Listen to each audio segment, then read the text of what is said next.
வணக்கம் திருச்சி மக்களே. இன்றைக்கி நம்ம பஞ்சப்பூர் பக்கத்தில் மணிகண்டமில் 3 BHK இண்டிவிஜுவல் ஹவுஸு சேல்ஸ்க்கு வந்திருக்கு. இது இப்போது அண்டர் கன்ஸ்ட்ரக்ஷனில் இருக்குது, ஒர்க் போயிட்டுருக்கு. இது பார்த்திங்கன்னா கீழே ஒரு பெட்ரூமோடையும் மேலே உங்களுக்கு டபுள் பெட்ரூமோடையும் வந்துடும். கீழே ஒரு பெட்ரூமு, கிச்சனு, உங்களுக்கு ஹாலு எல்லாமே வந்துடும். ஒரு பாத்ரூம் வந்துடும். உங்களுக்கு பார்த்திங்கன்னா இது லேண்ட் ஏரியா பார்த்திங்கன்னா உங்களுக்கு 1124 ஸ்கொயர் ஃபீட் வரும்.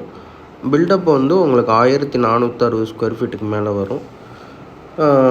சுற்றிலும் உங்களுக்கு காம்பவுண்ட் ஒர்க்கோடு வந்துடும். கார் பார்க்கிங் எல்லாமே இருக்குது. உங்களுக்கு தனியாக செப்டிக் டேங்க் வந்துடும், சம்ப்பு வந்துடும், எல்லாமே வந்துடும். எல்லாம் ப்ராப்பராக அப்ரூவல்லாம் எல்லாமே வாங்கி தான் பண்ணுறாங்க. இது ஆக்சுவலாக ஒரு லேஅவுட்டுக்குள்ளே 2 வீடு இப்போ கன்ஸ்ட்ரக்ஷன் போயிட்டுருக்கு. ஆமாம், இந்த வீடு பார்த்திங்கன்னா நார்த் டைரெக்ஷனில் 70 lakh பட்ஜெட்டில் வரும். இன்னொரு வீடு அப்படியே ஆப்போசிட்டில் சவுத் டைரெக்ஷனில் வரும். அது 65 பட்ஜெட்டில் வரும். இந்த 2 வீடுமே கம்பெனி சைட்லேருந்து கன்ஸ்ட்ரக்ஷன் பண்ணிக்கிட்டு இருக்கோம். ஆமாம், இது சிகேபி சிட்டி ப்ரொமோட்டர்ஸ்ன்னு சொல்லிட்டு சுந்தர் நகரில் இருக்குது.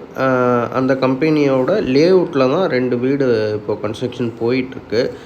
இது இல்லாமல் இந்த வீடை சுற்றியே இப்போது ஒரு 170 plot DTCP RERA approved layout இப்போது ஒர்க் போயிட்டு ப்ரீ புக்கிங் ஸ்டார்ட் பண்ணி அதில் ஒரு 20 பிளாட்டு கிட்ட புக் ஆகிருக்குங்க.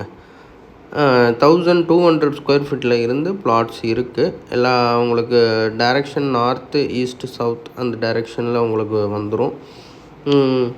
ஆல்ரெடி நாங்கள் போட்ட லேஅவுட்லேயே எல்லாமே கம்ப்ளீட் பண்ணிவிட்டு இப்போ இந்த 120 பிளாட் எக்ஸ்டெண்ட் பண்ணியிருக்கோம் மணிகண்டமில்.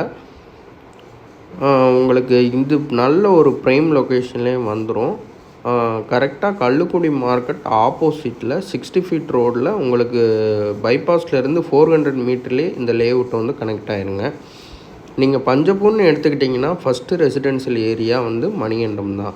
இந்த மணிகண்டமில் வந்துட்டு நீங்கள் இப்போ பிளாட் வாங்கினா வீடு கட்டலாமா அப்படின்னு சொல்லி ஒரு டவுட் வரும். நீங்கள் தாராளமாக கட்டலாம், ஏன்னா சுற்றி உங்களுக்கு வீடுங்க நிறையா இருக்குது.